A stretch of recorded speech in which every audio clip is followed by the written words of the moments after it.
अस्सलाम वालेकुम दोस्तों, कैसे हैं? उम्मीद है कि आप लोग ठीक होंगे।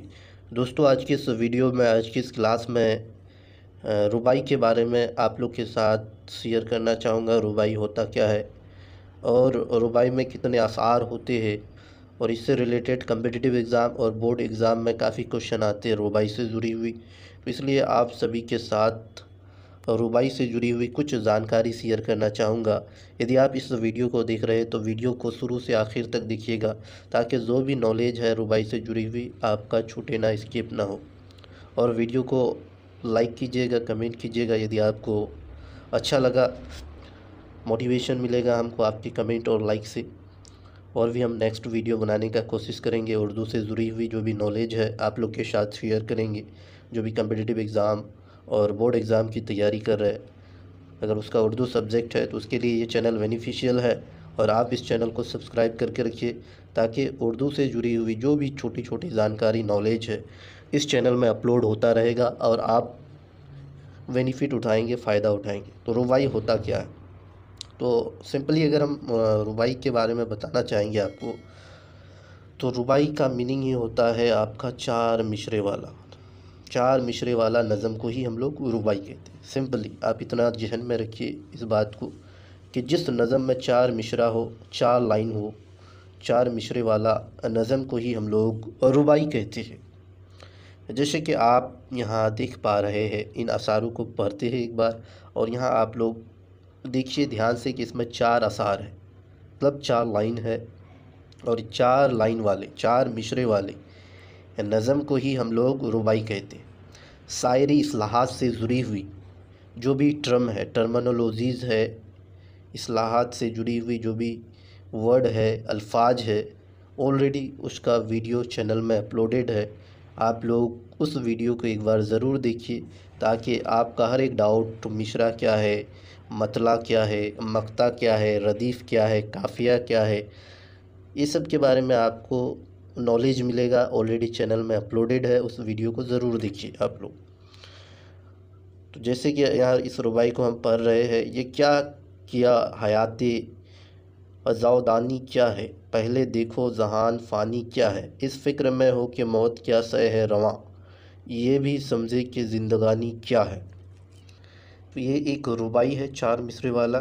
अब हम लोग रुबाई के बारे में जानते हैं क्या होता है, जिससे क्वेश्चन पूछा जाता है, objective question, multiple choice question.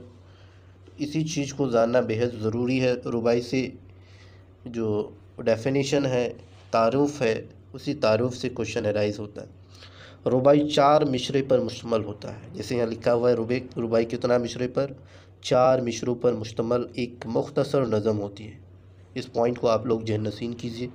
इसका पहला, दूसरा और चौथा मिसरा हम काफ़िया होते। पहला, दूसरा और चौथा क्या होते हैं? हम काफ़िया। काफ़िया किसे कहते हैं? इस पे वीडियो ऑलरेडी चैनल में अपलोड है। जैसे कि यहाँ आपको हम दिखा रहे हैं काफ़िया किसे कहते हैं। जैसे यहाँ पहला मिसरा दिख रहा है, दूसरा मिसरा दिख रहा है, और चौथा मिसरा दिख रहा है। लास्ट में क्या है? क्या है, क्या है। यहाँ भी क्या है, और यहाँ भी क्या है, और यहाँ भी क्या है। उसी को हम लोग काफ़िया कहते हैं। तो रुबाई का पहला, दूसरा और चौथा मिसरा क्या होते हैं? हम काफ़िया होते हैं। इसको भी जहन नशीन करनी है। तीसरा मिसरा भी हम काफ़िया हो सकता है, हो सकता है, मे भी हो सकता है। तो आप जनरली पहला, दूसरा और चौथा मिसरा क्या होता है? हम काफ़िया होता है। तीसरा हो सकता है, मे भी। ये बहरे हज़ज़ में कही जाती है। इसके लिए 24 औज़ान मुकर्रर किए गए हैं। तो जनरली पहला, दूसरा और चौथा ही मिसरा क्या होता है? हम काफ़िया होता है। रुबाई का चौथा मिसरा बहुत पुरज़ोर होता है, यानी जो लास्ट वाला मिसरा होता है रुबाई का, वो बहुत ही अट्रैक्टिव, पुरज़ोर, जिसमें रुबाई का सारा दारोमदार शामिल होता है। इसमें मुख्तलिफ़ किस्म के मज़ामीन जैसे फ़लसफ़ा, इखलाक़, रंदी, सरमस्ती, उसके बाद मज़हब व तौसूफ़, वग़ात व पंद, हुस्न व इश्क के अलावा शायर के तजुर्बात और मुशाहिदात बयान किए जाते हैं। यानी लास्ट का जो मिसरा है, इसमें ये सारी बातें ज़िक्र होता है। और रुबाई का चौथा मिसरा में फ़लसफ़ा, उसके बाद आपका इखलाक़, रंदी, सरमस्ती, मज़हब व तौसूफ़, वग़ात व पाबंद, हुस्न इश्क के अलावा शायर का जो भी एक्सपेरिमेंट है, ऑब्जर्वेशन है, उसके बारे में मेंशन होता है चौथा मिसरा में। तो ये थी कुछ जानकारी रुबाई से जुड़ी हुई, जो कि ऑलरेडी चैनल में रुबाई से जुड़ी हुई एक वीडियो अपलोडेड है। तो आप उस वीडियो को भी देख सकते हैं। यदि आपको सेटिस्फेक्शन ना मिले इस वीडियो में तो उस वीडियो को ज़रूर एक बार देखिए, वो शॉर्ट में है और अच्छा से एक्सप्लेनेशन किया हुआ है और रुबाई से जुड़ी हुई उस वीडियो में। तो ये थी रुबाई से जुड़ी हुई कुछ जानकारी जो आपके साथ शेयर करना चाह रहे थे इस वीडियो के माध्यम से, इस वीडियो के ज़रिया, इस वीडियो के थ्रू। तो यदि वीडियो अच्छा लगा तो वीडियो को लाइक कीजिएगा, कमेंट कीजिएगा, शेयर कीजिएगा अपने फ्रेंड्स के साथ, ताकि उसे भी मदद मिले और हमें भी एक मोटिवेशन मिले नए वीडियोस को बनाने के लिए। और चैनल को सब्सक्राइब करके रखिए ताकि आने वाले हर वीडियो का आपको नोटिफिकेशन टाइम टू टाइम मिलता रहे। Thanks all of you.